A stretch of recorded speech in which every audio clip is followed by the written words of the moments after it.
Hello, everyone. This is Giulio Coraggio, location at the Italian Department of Intellectual Property and Technology at the law firm DLA Piper. This is the podcast Diritto al Digitale, and I'm really happy to have here as guest an old friend. We've been working for many years together, Reina Balestrello. Reina is General Counsel at Unobravo. She's going to tell us what Unobravo is, her career. Unobravo in Italian means one very good. So welcome, Reina, and it's really a pleasure having you here. Hi, Giulio. It's a pleasure for me being here, and thank you for the invite. Reina, I said at the beginning that we've been working together for many years. I think 15, maybe less. We're not going to disclose our age. Don't tell. So, can you tell us a bit of the journey of your career? Because you've been in different markets, always a bit regulated, unregulated. Tell us a bit of your journey. Yes, Giulio, you're absolutely right. My career path was strange, let me say, because I started my career as a criminal lawyer in a first-tier law firm here in Milan. And after completing my legal training, I wanted to try something different, a different path that we can say that would allow me to be closer to the decision I was helping companies make. And so I joined my first company. It wasn't easy because I entered an international company that was named Buongiorno, and with my very traditional background was really a challenge. Buongiorno was a large multinational corporate that never lost the characteristic of the startup it had started as. It took hard work on my side and a lot of commitment, but I fell in love with the company journey. From there, my subsequent companies had always a common aspect. We can say they were always a startup in an evolution or a scale-up phase with international ambitions. And as you said, operating in a highly regulated market. So online gambling, that is the sector where we met the first time, then dental chains, listed companies, and now mental health. Absolutely. And I was just thinking that you started with the Buongiorno, that means good morning, and you're now with Unobravo. I love jokes. Very good. So even the name of the companies puts you in a good mood. Yes, you are right. I've never thought about that, but you are absolutely right.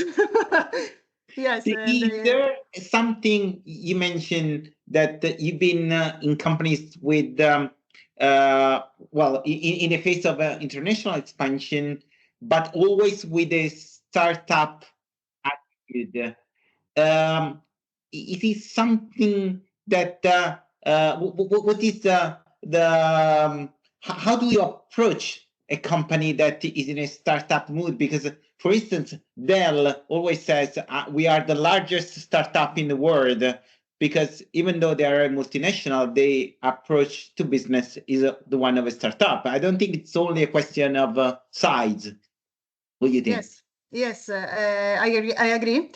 Indeed, my role often in this company comes at a time of transformation, when they are experiencing a strong growth and they are approaching the next step with the entry of new capitals. So this growth comes with the need of consolidation, formalization processes, but the big challenge, as you said, is to do all this on a moving train that cannot stop.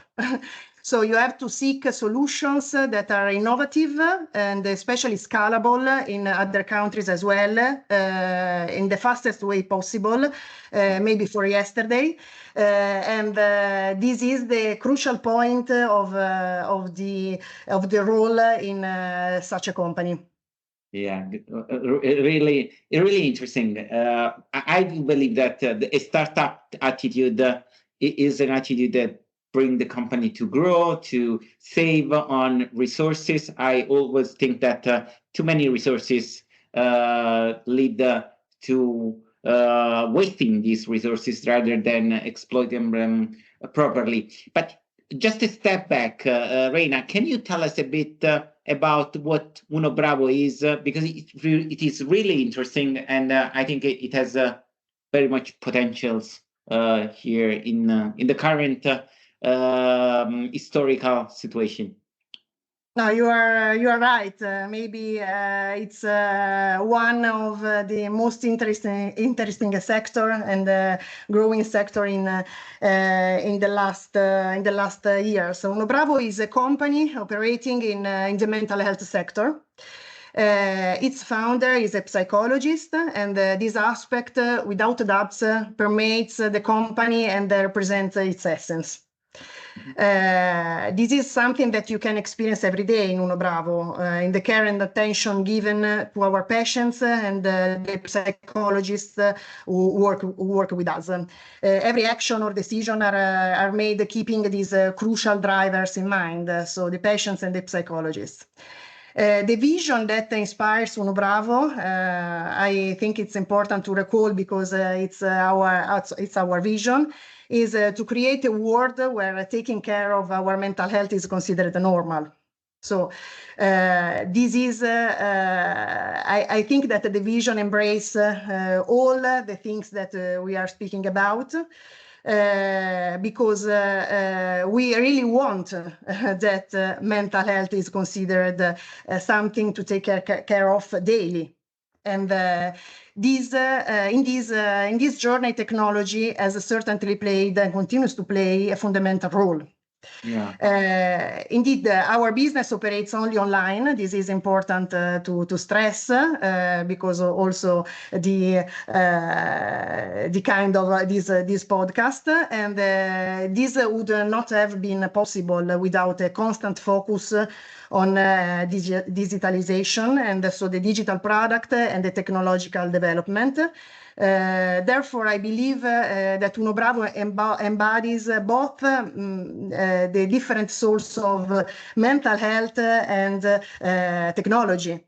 And the goal is to keep merging health and technology while constantly improving the product and keeping a clear focus on the excellence of the service offered and the patients and psychologists as well.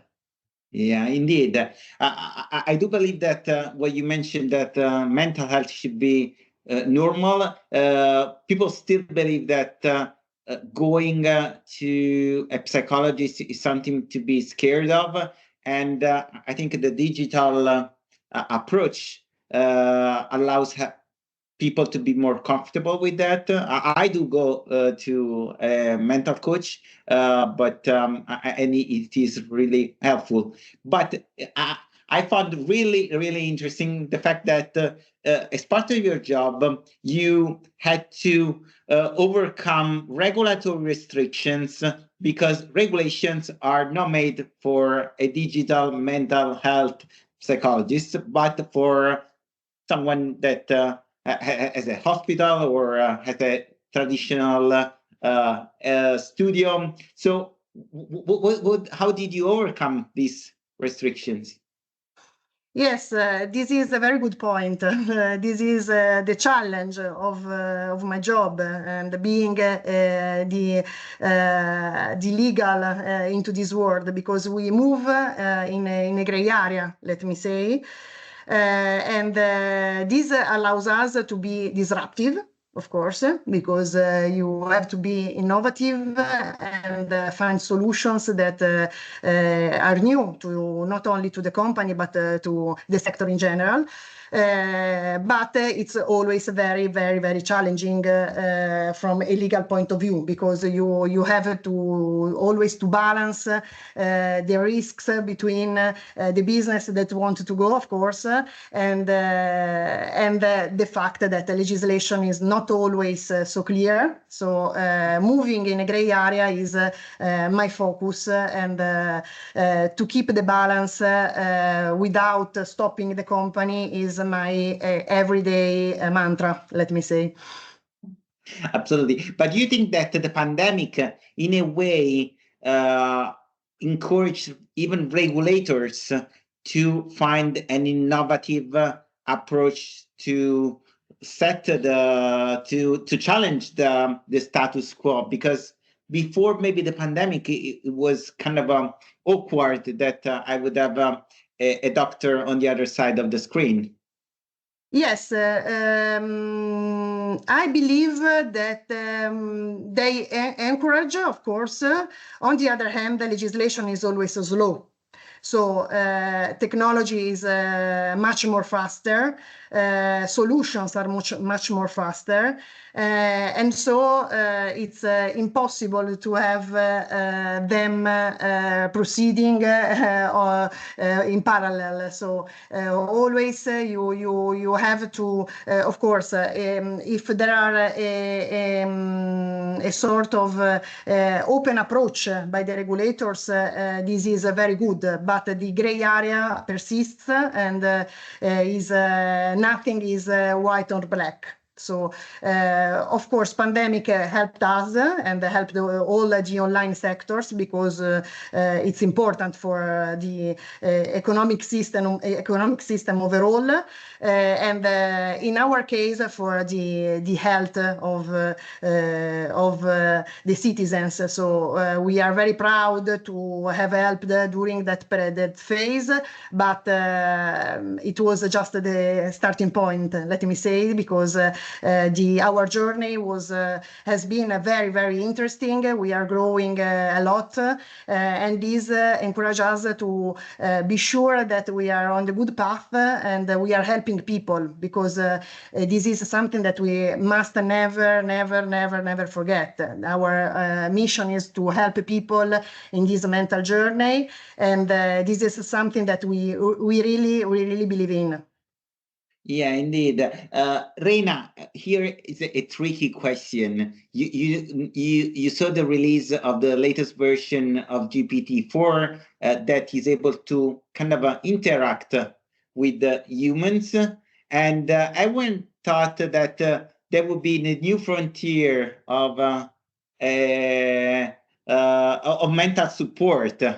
At the same time, it's a bit scary because you don't control what the machine is going to tell you, your kids, whoever is in a difficult situation. Do you see this? Do you see AI as a threat for your business, as a sport? I don't know.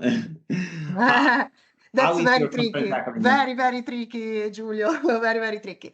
No, as a company, we are looking at this new technology with great interest and attention, of course.